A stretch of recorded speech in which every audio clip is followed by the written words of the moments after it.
исмоили муҳаммадзоир набераи президенти Тоҷикистон Эмомалӣ Раҳмон ба як кӯдаки ӯзбек бо номи Имронбек Аҳатов ки ба ҷарроҳӣ ниёз дошт кумаки молӣ расондааст. Фатҳиддини Замон журналисти тоҷик хабар дод ки хонаводаи ин кӯдаки бемор ки дар Тошканд зиндагӣ мекунанд аз амалҳои хайри Исмоили Муҳаммадзоир дар Тоҷикистон иттилоъ пайдо карда аз ӯ барои ҷарроҳии фарзандашон кумак хостаанд.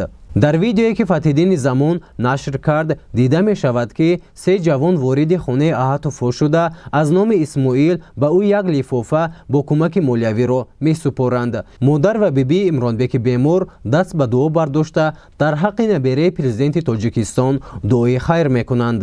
маврид ба ёдоварист ки чанд ҳафта пеш Исмоили Муҳаммадзоир ба ду оилаи зодаи шаҳри Турсунзода ки дар шароити вазнӣ зиндагӣ доштанд хона тӯҳфа карда буд. Муҳаррама Очилова ва духтараш аз ин пештар дар як фермаи чорво дар шароити хеле сахт зиндагӣ мекарданд.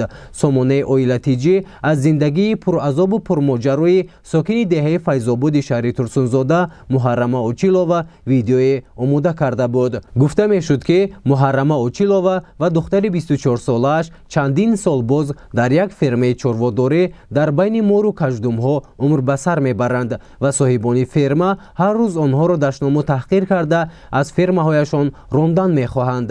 бояд гуфт ки Исмоили Муҳаммадзоир 20 сол дошта падараш Муҳаммадзоир Соҳибов яке аз соҳибкорони муваффақи кишвар аст.